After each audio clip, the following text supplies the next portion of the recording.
భయపడని వ్యక్తి మల్లన్న కాబట్టి అడగొచ్చు. సార్ మనకి ఎడ్యుకేషన్లో చదువుకునేటప్పుడు ఈ క్యాస్ట్ లేదు ఆ క్యాస్ట్ లేదు ఎలాంటి కులమత భేదాలు లేవు అందరికీ ఈక్వల్ ఎడ్యుకేషన్ అని అంటారు. ఎవరైనా లవ్ మ్యారేజ్ చేసుకునేటప్పుడు అప్పుడు ఏం క్యాస్ట్ అడ్డు రాదు, కానీ జాబ్ ఇచ్చేటప్పుడే ఎందుకు క్యాస్ట్ అడ్డు వస్తుంది? అంటే రిజర్వేషన్ అనేది క్యాస్ట్ ఆధారంగా ఉండదు. రిజర్వేషన్ అనేది క్యాస్ట్ ఆధారంగా ఉండదు. ఎట్లా భారత రాజ్యాంగం ఏం చెప్తా ఉంది? సామాజికంగా, ఆర్థికంగా, విద్యాపరంగా వెనకబడినటువంటి వాళ్లకు ప్రత్యేక రిజర్వేషన్ అని ఉంటుంది. నువ్వు చెప్పింది చాలా మంచి క్వశ్చన్ అమ్మా. ఎందుకంటే సపోజ్ ఒక చోట ఇప్పుడు మీ ఊరుందమ్మా, మీ ఊర్లో నుంచి నువ్వు అత్తగారింటికి పోతావు, పెళ్ళయిన తర్వాత మీ ఇంటికాడున్న అమ్మా నాన్నను వదిలేస్తావు, అక్కా చెల్లెలను వదిలేస్తావు, ఆస్తులను, బావులను, అన్నదమ్ములను, చుట్టాలను అందరిని వదిలేస్తావు. కానీ నీ అత్తగారింటికి ఏం తీసుకొని పోతావు? నువ్వు కులాన్ని తీసుకొని పోతావు. ఓకే, హైదరాబాద్కు బతకపోయినా కులాన్నే తీసుకొని పోతావు, అమెరికాకు పోయినా కులాన్నే తీసుకోబోతావు. ఈ భారతదేశం బార్డర్ దాటితే అసలు కులం లేదు ఇక ప్రపంచంలో ఎక్కడ. ఇక్కడే ఎందుకుంది కులము అంటే, కులం అనేటువంటి కుంపట్లో మనల్ని ఇరికించి వేల సంవత్సరాల నుంచి మనల్ని గొడ్డు చాకిరి చేయించి బతుకుతా ఉన్నారు ఈ కులం ఆధారంగానే. ఇప్పుడు ఏమంటా ఉన్నారు చాలా మంది? రిజర్వేషన్ తీసేయాలి. రిజర్వేషన్ కంటే ముందు కులాన్ని తీసేయాలి. ఇది తీన్మార్ మల్లన్న చెప్తున్నటువంటి మాట. రిజర్వేషన్ కంటే ముందు కులాన్ని తీసేయాలి. సపోజ్ ఒక చోట జరిగిన నాకు ఎక్స్పీరియన్స్ చెప్తా.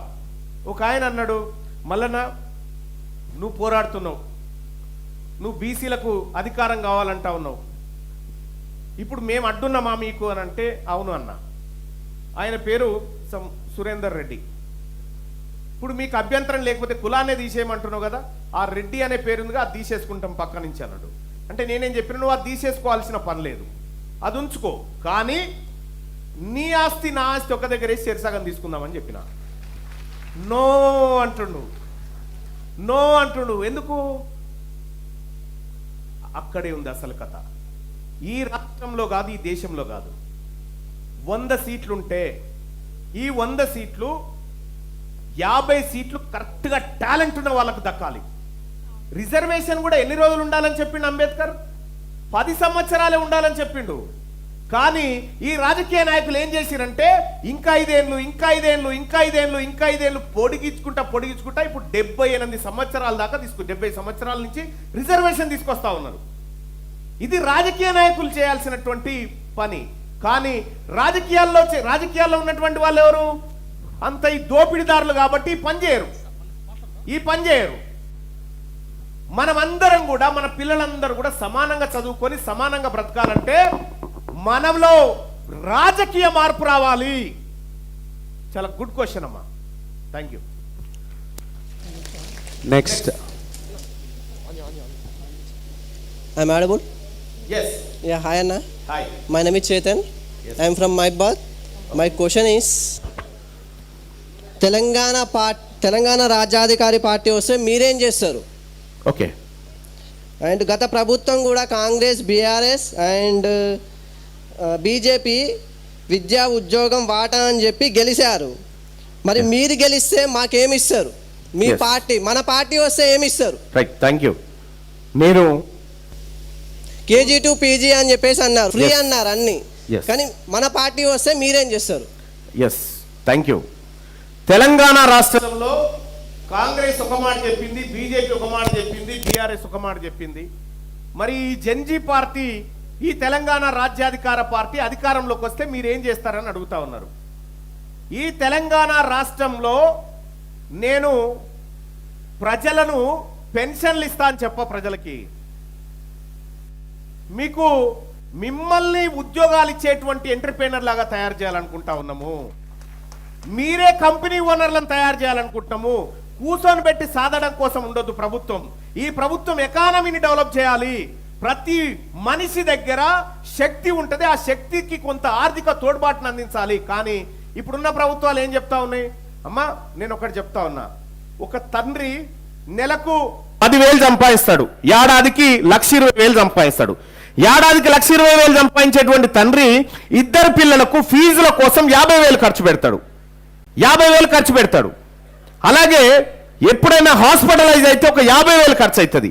తన ఇంటికి రాయి, తన సామాను, లేకపోతే తన ఏవి ఇంట్లో ఉండేటువంటి వస్తువులు, బియ్యం, ఉప్పు, పప్పు ఇవన్నీ ఉంటాయి కదా, వీటికి సరిపోదు కదా. మరి నేనేం చేస్తా అంటే, నీవు దేనికి ఎక్కువ ఖర్చు పెడతా ఉన్నావు? హెల్త్కు, ఎడ్యుకేషన్కే ఖర్చు పెడతా ఉన్నావు కదా, ఆ రెండింటిని నేను ఫ్రీ ఇస్తా. ఆ రెండింటిని క్వాలిటీ తోటి ఫ్రీగా ఇస్తా. అంతకు మించింది ఈ రాష్ట్రంలో ఎవ్వరు అడగరు ఇంకా. అవునా? హెల్త్ అండ్ ఎడ్యుకేషన్ ఇస్తే ఏ బాధ లేదు. ఇక ఇవాళ చాలా మంది, ఒకసారి ఆ నారాయణ చూడండి, సౌండ్ నేరుగా నేనే వచ్చి పంట. ఇది నీ యాజమాన్యం. ఇవన్నీ ఈసీ కాదు. 100% దీనివారండి కాదని చెప్పడానికి దీన్ని వేసుకోవడానికి మా పిల్లలు కాబట్టి తీసుకుంటున్నాం. మీరు ఊపు కదా 100% మీ పిల్లల మీద 100% మా పిల్లలండి. ఇదిగో మీరు సార్ ఇప్పుడు ప్రెజర్ చేద్దాము. వీళ్ళందరూ సీట్ చేసేది విద్యార్థి సార్. ఇది నాటది ఎమోషనల్ థింగ్.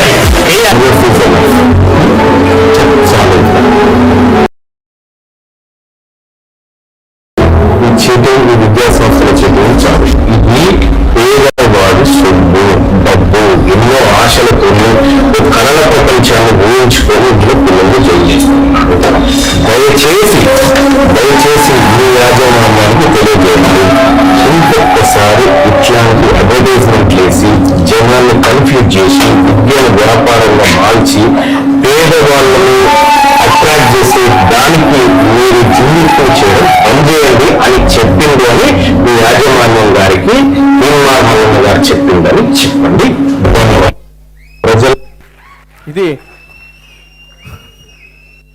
ఇది ఇక్కడ చదివే పిల్లలంతా ఒక్కొక్క రూపాయి కష్టపడి వాళ్ళ అమ్మ నాన్న కూడబెట్టి రక్తాన్ని చెమటను అమ్ముకొని సంపాదించి పెడితే నిజంగా ఆల్ ఇండియా ఫస్ట్ అంటే ఆల్ ఫస్ట్ అంటే ఓపెన్ దానికి అది కాదు.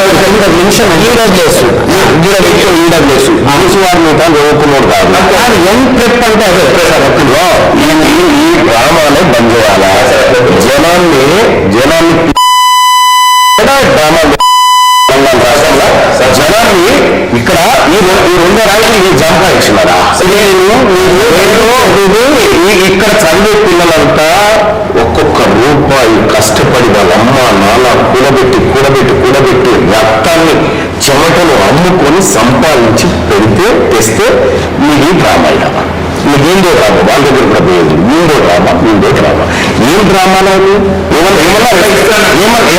ఏమన్నా రెస్పాన్సిబిలిటీ ఉందా మీకు సమాజం మీద? అది శ్రీ చైతన్య నారాయణ కథ. ఇక ఇంకొక క్వశ్చన్ ఎవరు అడుగుతారో? ఎస్, మైక్ ఇవ్వండి పెట్టినా. సార్, ఎస్టీ ఎస్సీలకు స్కాలర్షిప్ రిలీజ్ చేసింది గవర్నమెంట్, మరి బీసీలకు ఎందుకు రిలీజ్ చేయట్లేదు సార్? రైట్, గుడ్ క్వశ్చన్ అమ్మా. ఎస్సీ ఎస్టీలకు 2013లో దామోదర రాజనరసింహ గారు ఉప ముఖ్యమంత్రిగా ఉన్నప్పుడు ఏం చేసిందంటే, ఇప్పుడు బడ్జెట్ లో ఎస్సీ ఎస్టీలకు ఒక 1000 కోట్లు పెట్టిరు అనుకుందాం. ఇప్పుడు ఈ 1000 కోట్లు ఇప్పుడు ఖర్చు చేయకపోతే ఆ 1000 కోట్లలో ఖర్చు చేయని డబ్బులు నెక్స్ట్ ఇయర్ లో ఖచ్చితంగా ఖర్చు పెట్టాలి. అది SC ST sub plan. Same బీసీలకు కూడా అలాంటి సబ్ ప్లాన్ కావాలని కొట్లాడినా నేను అసెంబ్లీలో. మా పిల్లల కోసం ఖర్చు పెట్టాల్సిన డబ్బును మళ్ళీ ఖర్చు పెట్టకపోతే నెక్స్ట్ ఇయర్ లోకి తీసుకుపోవాలి. కానీ బీసీలది అట్లా కాదు, ఈడ ఖర్చు పెట్టకపోతే ఇది ఇటుపోయినట్టే. అందుకోసమే బీసీలకు సబ్ ప్లాన్ కావాలని చెప్తా ఉండు తీర్మార్మలన్న. అంటే మా పిల్లల కోసం కేటాయించిన డబ్బు మా పిల్లలకే వాడాలి. కానీ మన పిల్లల కోసం కేటాయించిన డబ్బు కాళేశ్వరం కోసం వాడిండు కేసీఆర్. మన పిల్లల కోసం కేటాయించిన డబ్బు ఇప్పుడు కొడంగల్ ఎత్తిపోతలకు వాడుతా ఉన్నాడు కేసీఆర్. ఎవరు? రేవంత్ రెడ్డి. 11,000 కోట్ల రూపాయలు బీసీల బడ్జెట్ పెడితే 2,000 కోట్లు మాత్రమే ఖర్చు పెట్టింది తెలుసా? ఇప్పటి వరకు 9,000 కోట్ల రూపాయలు బీసీల డబ్బు మోసం చేసిరు. అందుకోసమే బీసీ సబ్ ప్లాన్ రావాలి. బీసీలకు పెట్టిన బడ్జెట్ ఎప్పటికైనా బీసీలకు ఖర్చు పెట్టే సబ్ ప్లాన్ రావాలి. ఇప్పుడు ఎస్సీ ఎస్టీలకు పెట్టిరు కాబట్టి డబ్బాడు ఉంది కాబట్టి ఇస్తున్నారు. మనది లేదు కదా, మన బీసీలను అడిగేటోళ్ళు లేడు కదా. మన బీసీ ఎమ్మెల్యేలు బీసీ మంత్రులు ఉంటారు కానీ వాళ్ళకి పదవులు కావాలి కానీ మన పిల్లల జీవితాలు వద్దు కదా. అందుకోసం రావు. తీన్మార్ మల్లన్న అదే అడుగుతా ఉండు, ఈ బీసీ సబ్ ప్లాన్ రావాలి. 9,000 కోట్ల రూపాయల స్కాలర్షిప్లు మా బిడ్డలకు రావాలి అని చెప్తా ఉన్నాడు తీన్మార్ మల్లన్న. సప్లాన్ వస్తే తప్ప మన బతుకు మారదు, లేదంటే మన ప్రభుత్వం రావాలి. ఈ రెండే ఆప్షన్.